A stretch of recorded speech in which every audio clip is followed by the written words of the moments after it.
Coba analisa lu gimana? Tidak ada kesempatan lagi Presiden untuk membujuk publik percaya pada dia.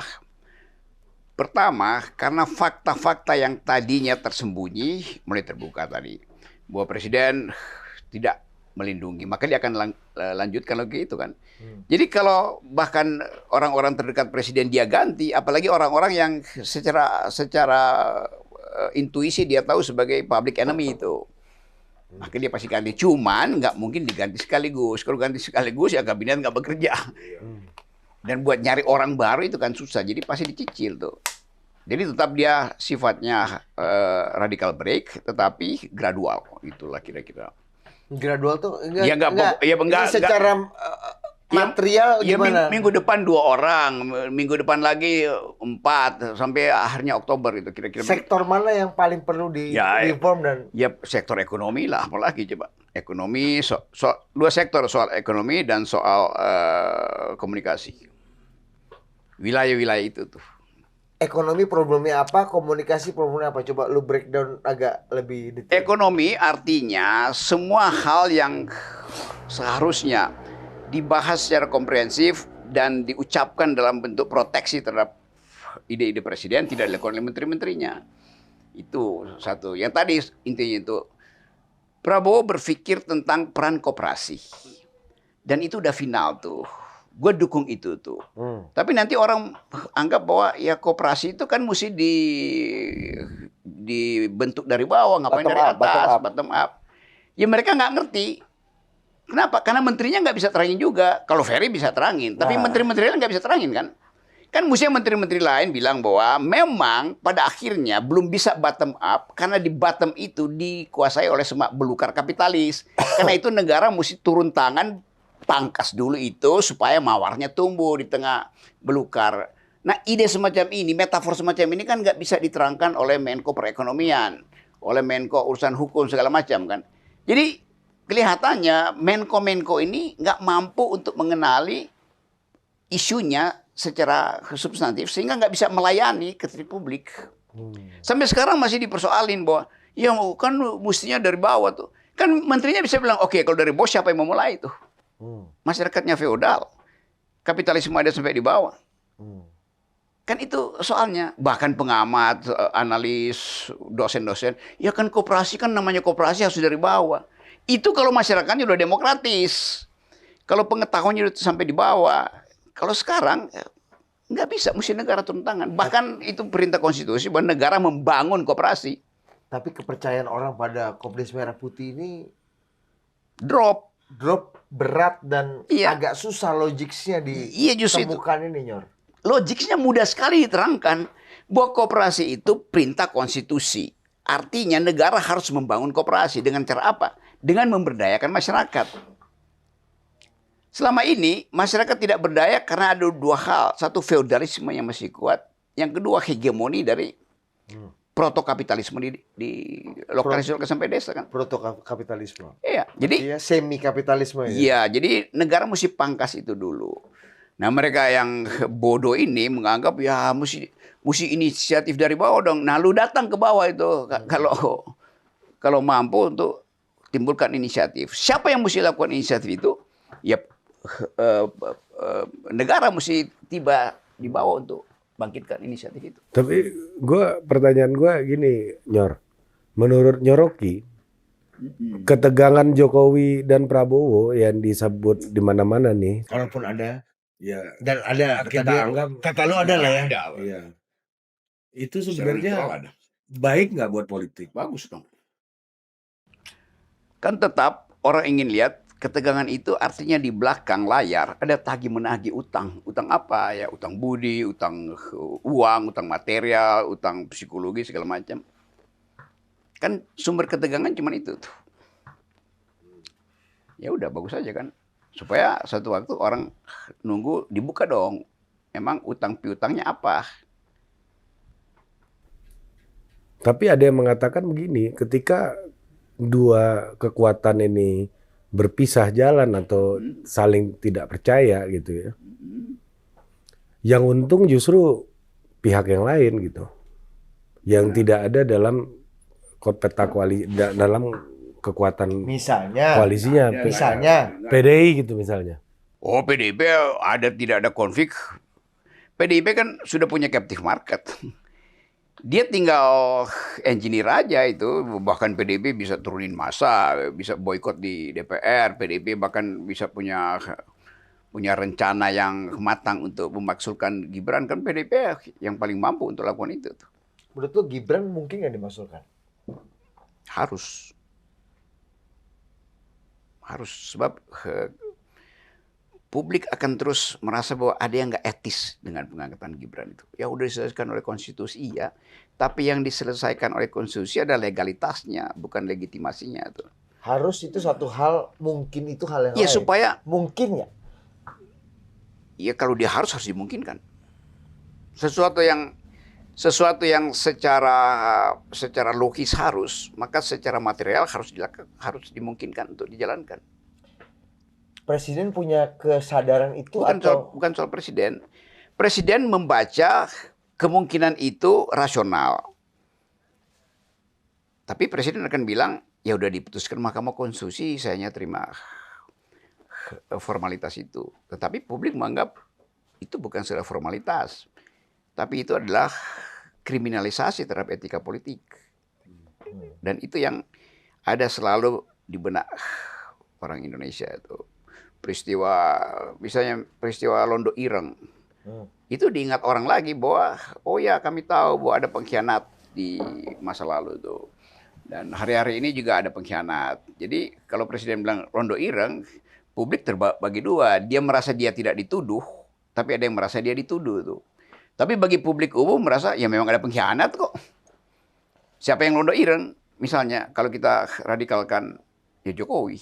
Mengkhianati apa? Mengganti konstitusi. Siapa yang mesti ucapkan itu? Publik. Siapa yang paling dendam dengan isu itu? Megawati. Kan itu. Ya. Karena Ya karena pengkhianatan tadi. Meskipun Megawati dianggap. Jadi Londo Ireng terhadap Megawati misalnya. Dan Prabowo menjadi artikulatornya Megawati. Ya Prabowo bukan jadi artikulator, dia mesti memoderasi isu itu sementara. Sebelum ada proses politik di DPR. Kan nggak mungkin presiden jadi artikulator Megawati. Tapi presiden mengerti Ibu Mega punya potensi untuk mengartikulasikan itu di dalam sistem demokrasi melalui upaya-upaya pemaksulan. Lebih mungkin. Masalahnya kenapa kita takut bikin analisis itu kan itu hal yang ada di depan kita kok. Bahwa Megawati punya potensi atau bahkan punya intensi untuk pemaksulan itu tuh. Karena dendam? Ya pastilah tuh. Itu kan sesuatu yang ya bagi PDIP Jokowi itu betul Londo Ireng gitu. Nah ini dibikin headline nih.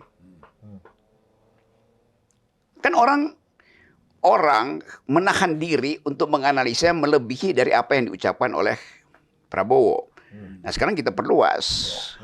Lu memperluas itu. Yaitu? Ya tadi, who is the thing called Londo Ireng tuh?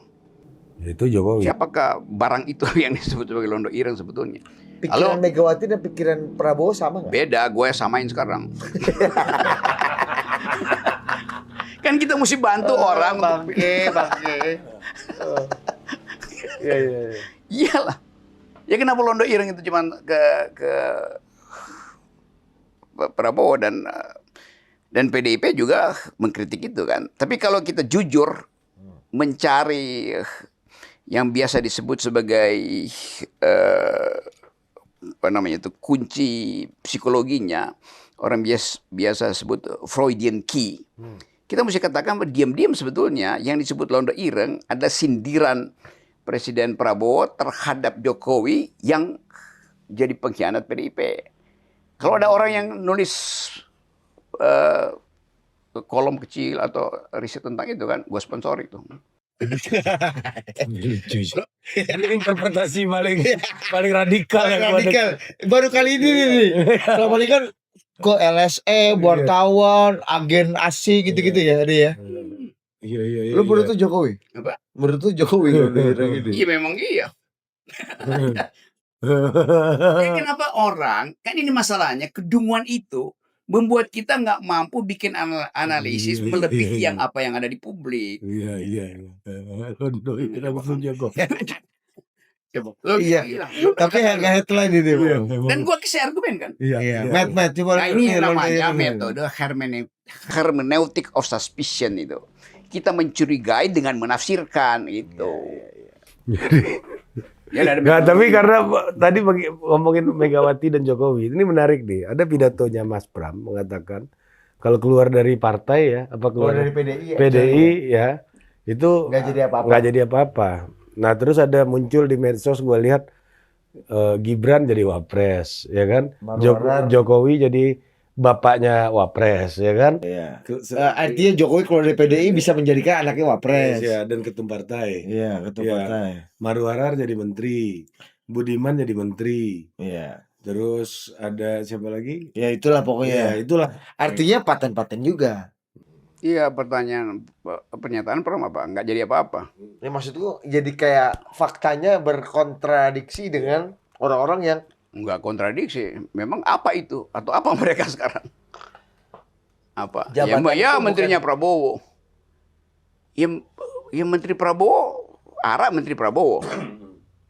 Ya sebagai apa di situ kan? Kan sebagai buangan dari PDIP. Jadi Prabowo menerima buangan gitu. Bagi Prabowo ya nggak apa-apa. Nanti satu waktu kalau Ara gagal, ya gua akan bilang itu kader PDIP dari awal. tapi arah gagal apa berhasil sejauh ini? Pasti gagal lah.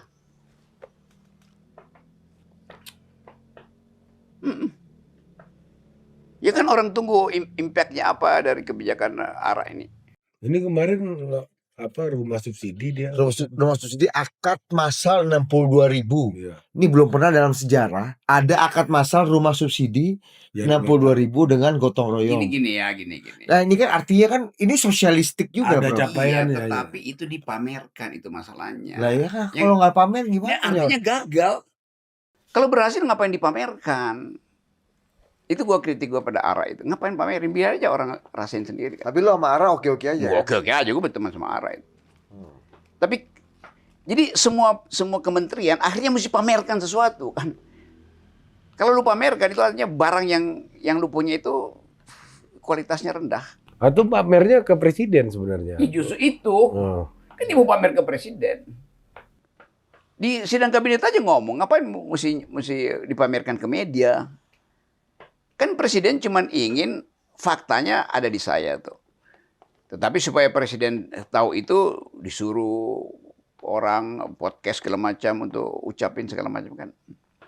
Siapa yang menurut lu yang relatif berhasil memamerkan dan menunjukkan kepada presiden? Cuma Tanpa publik harus, sebenarnya ya. tanpa harus Contohnya publik apa gitu? tahu gitu ya. Lu Contohnya. kasih Kalau ada sukses. basisnya Prabowo-nomics, nggak ada yang mampu, itu yang maksud gue tadi. Oh. Apakah Erlangga. perumahannya Ara itu apa namanya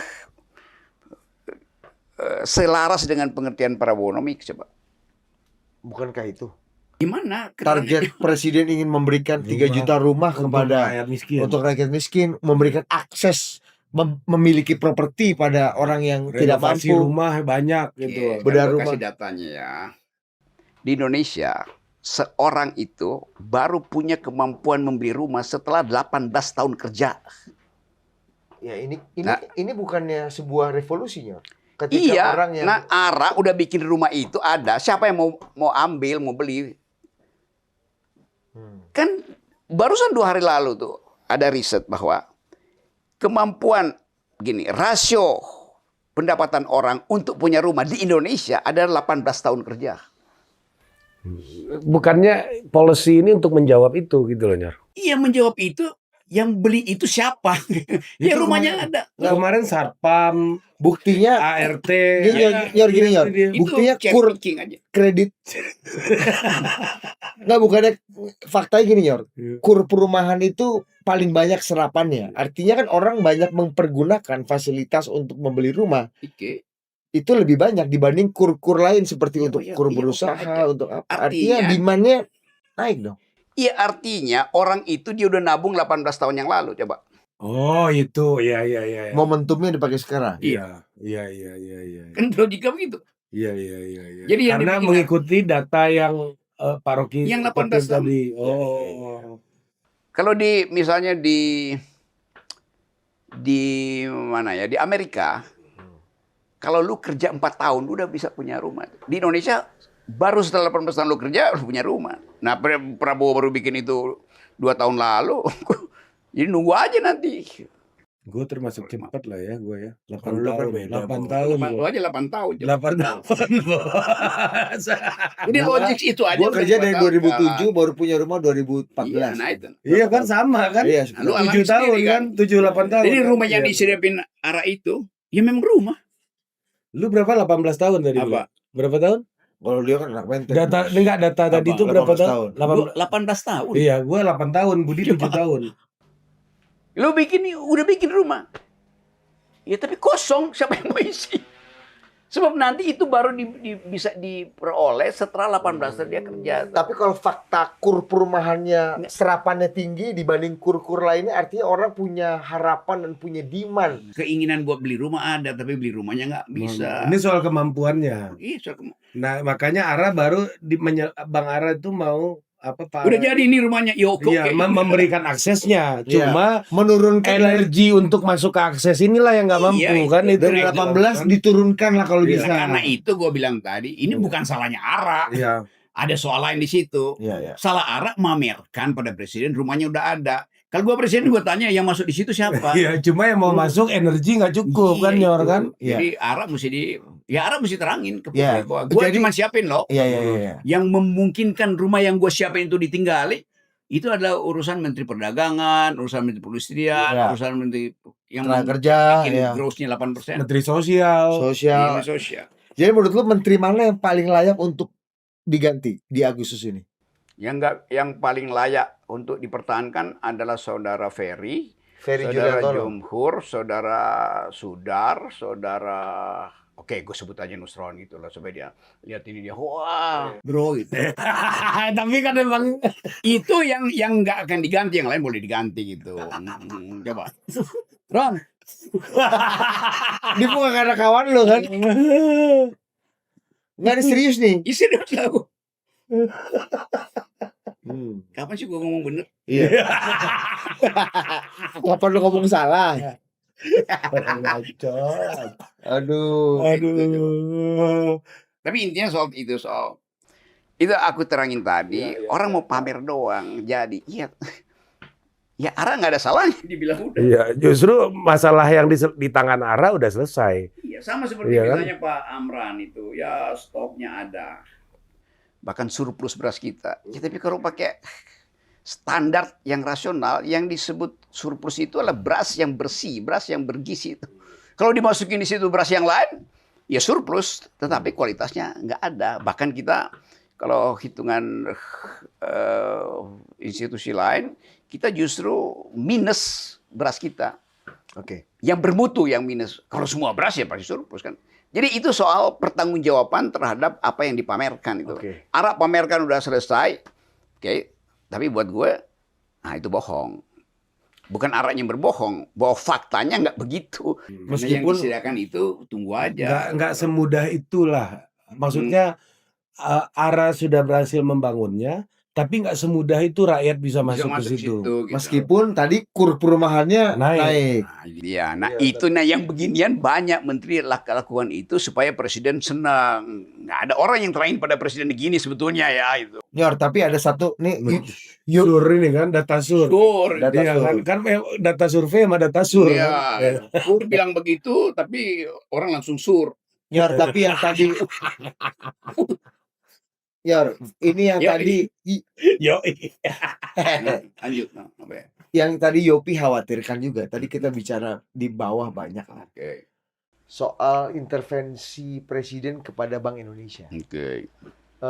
Satu, misalnya gini, kita S&P kita oke lah. Stabil, Oke. ratingnya tetap nggak downgrade. Cuma dalam 2 tahun, 2 pimpinan KSSK itu mengundurkan diri. Ketua OJK, Mahendra Siregar, dan terakhir Perry.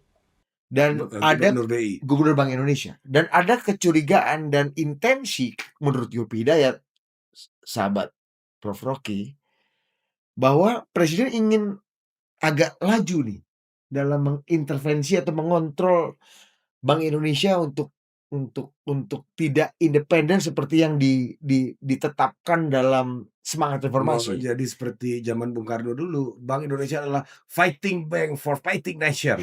Cetak uang sebanyak-banyaknya untuk revolusi. Kan? Yopi ngerti saraf bisnis yang memandang soal kebijakan negara kan. Dan itu betul bahwa sesuatu yang tiba-tiba hendak dikendalikan, di dalamnya pasti akan ada vested interest itu. Kalau negara mengendalikan, itu artinya hukum ekonomi tidak berlaku itu. Sebaliknya, Prabowo menganggap bahwa ini kan state capitalism. Jadi, ya masukin aja Bank Indonesia sebagai bagian dari kabinet, supaya gampang kebijakan itu dihitung.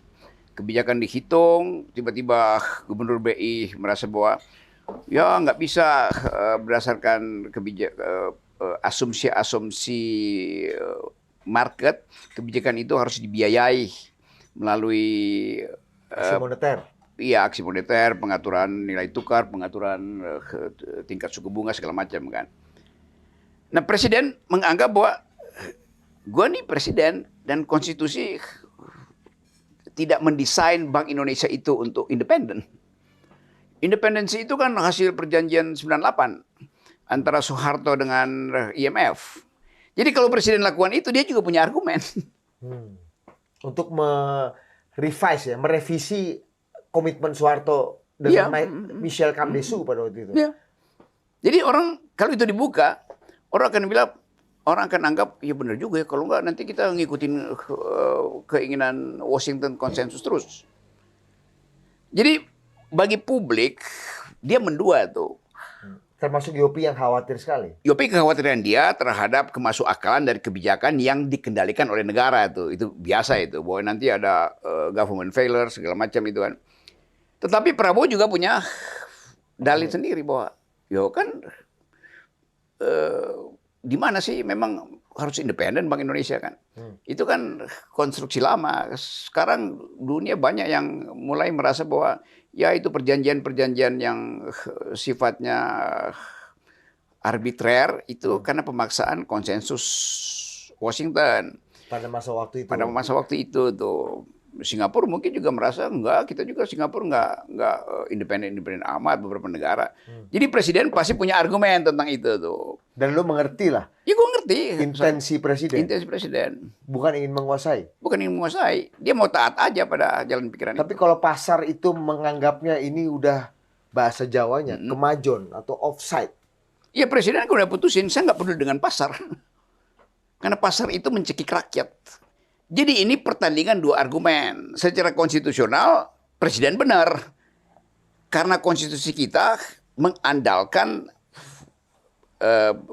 peran negara bahkan untuk menentukan kebijakan tanpa diganggu oleh sifat independensi dari Bank Indonesia yang mengikuti model kapitalis. Kan presiden akan bilang, loh kalau Bank Indonesia independen, itu artinya kita dikuasai oleh finance capitalism, global finance capitalism. Dan itu volatile. Ya buat dia itu volatile. Ya. Nah sekarang kalau soal itu diajukan ke publik, mesti ada kampanye ideologis pada presiden untuk membackup argumennya. Oh jadi presiden melaksanakan tugas-tugas ideologis? Iya tugas ideologis. Apalagi Pak.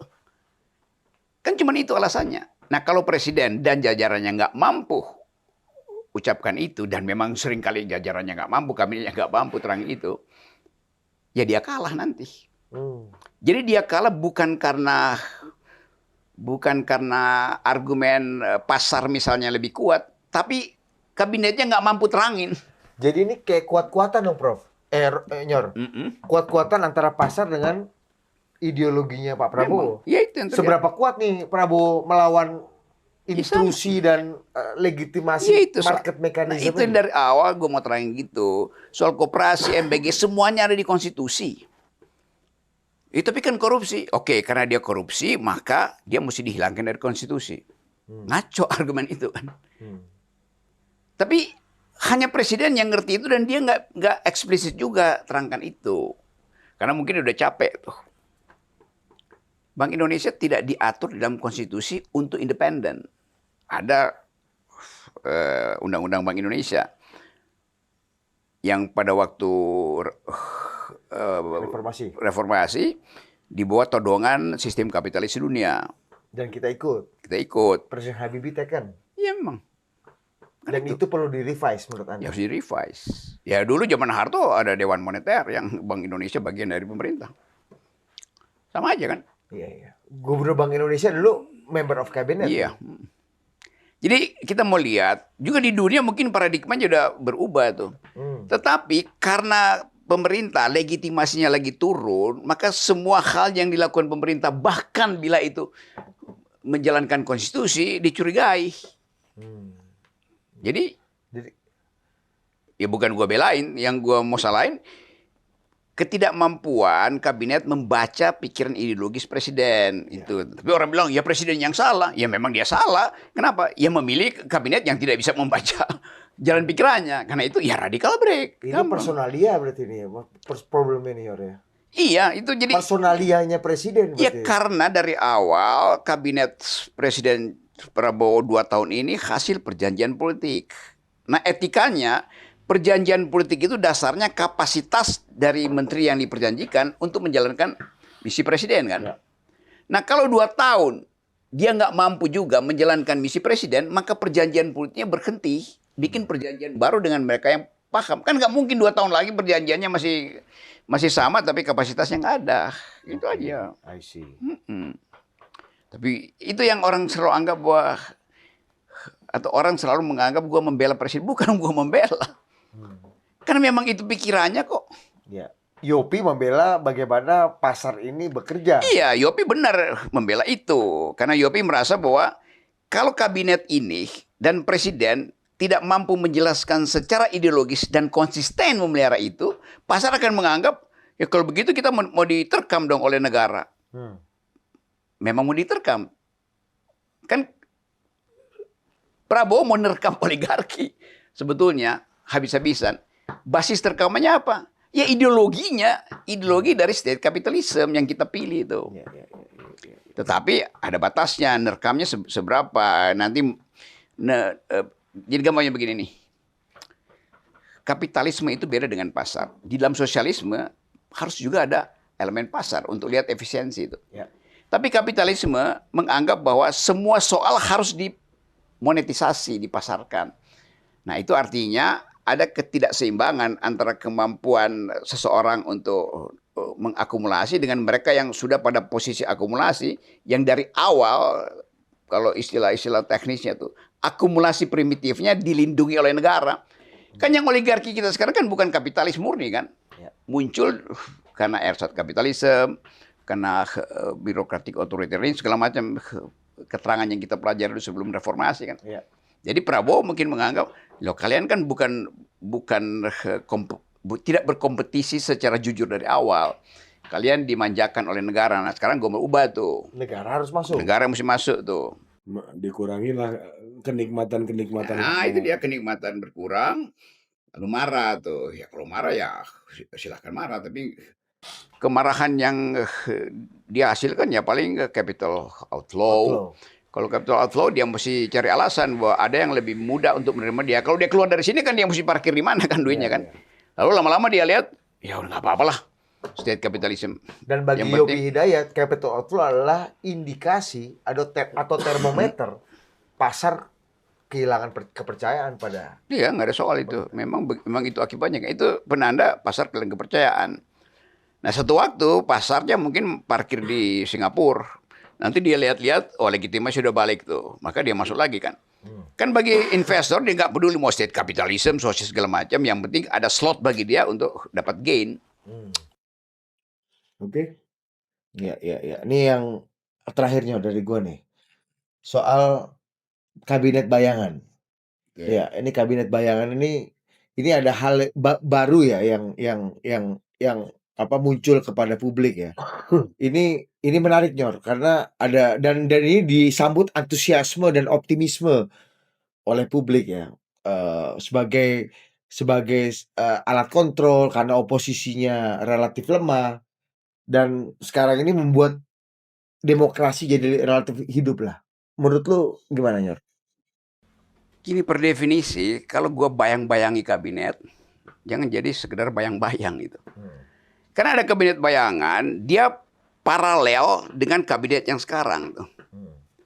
Jadi statusnya begini nih. Lu bikin apa, gue bikin ini. Lu bilang A, gue bilang bukan A. Lu bilang B, bukan B.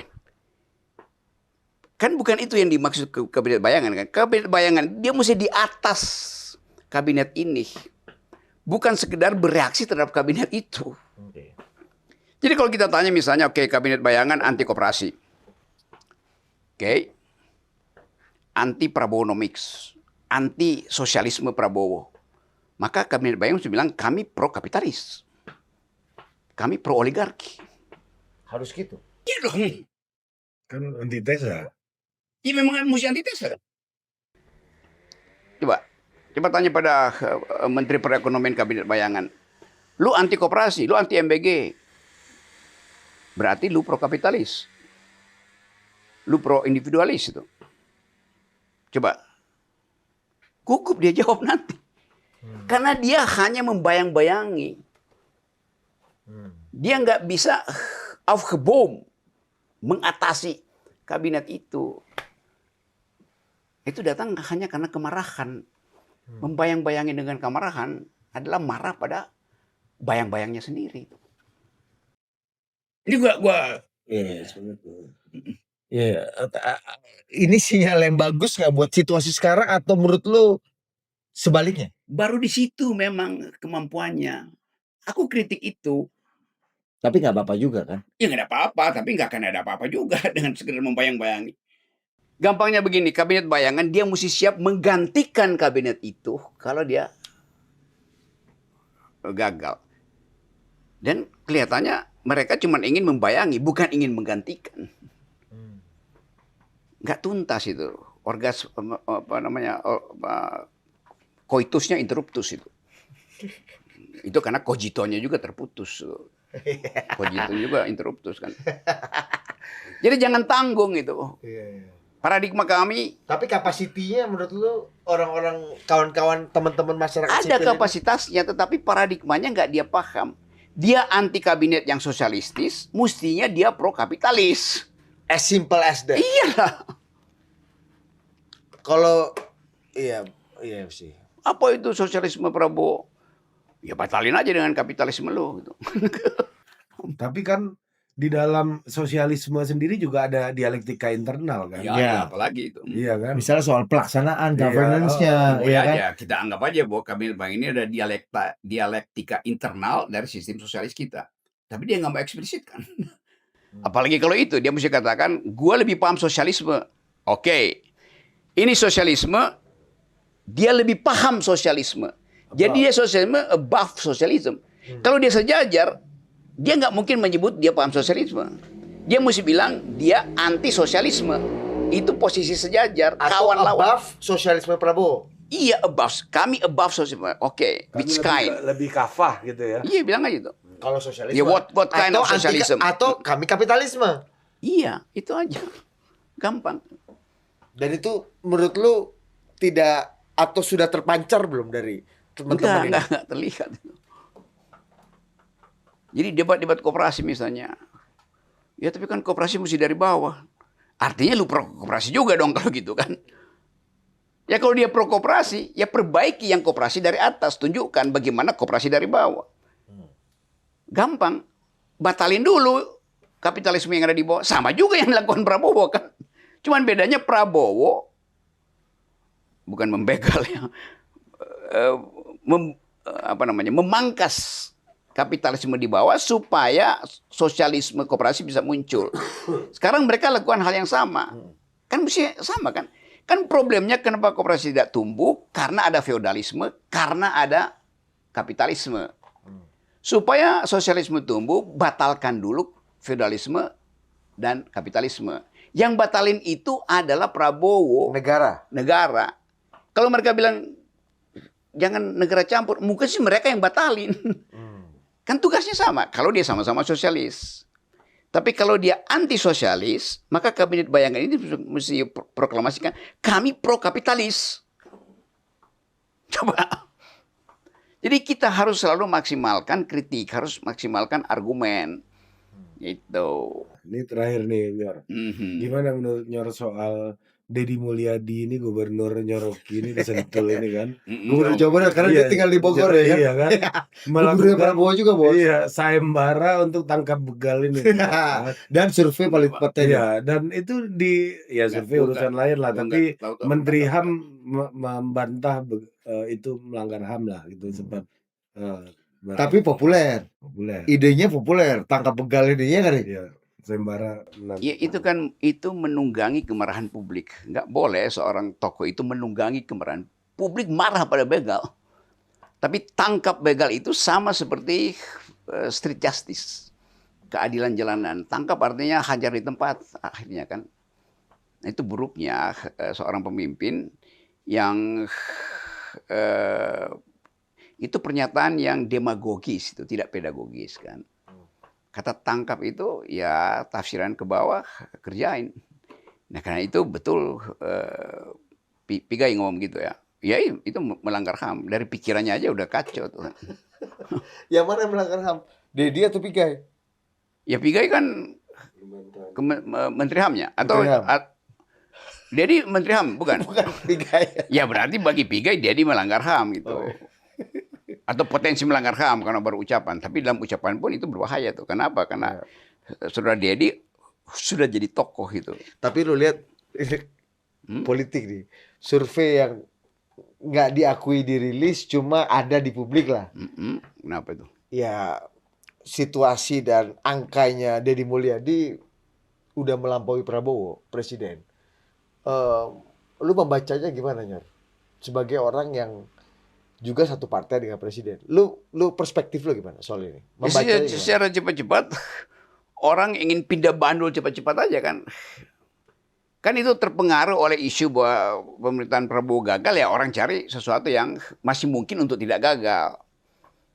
Dan itu semuanya dipamerkan hanya lewat media sosial. Jadi persepsi yang disurvei adalah persepsi.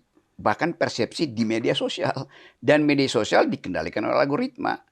Jadi 50% itu adalah hasil algoritma. Apa sih Deddy berapa Deddy itu? Ya di atas itu. Pokoknya di atas Prabowo lah. Kita lupa intinya lah. Iya. Ya. Itu algoritma semua itu kan. Itu hasil karya algoritma. Meskipun mereka satu partai, harusnya kan itu kalau Deddy dan Prabowo satu tubuh harusnya. Wah, enggak, itu urusan lain. Itu berhaklah Deddy untuk punya ambisi juga kan. Berhak ya, etika di dalam partai mengatur itu. Tapi feeling publik lu kan. Tapi feeling lu Deddy akan lanjut terus dengan proyek elektoralnya, atau dia akan mengukur diri dengan suasana dan ethical respect kepada presiden? Oh, dia akan nunggu survei berikutnya tuh.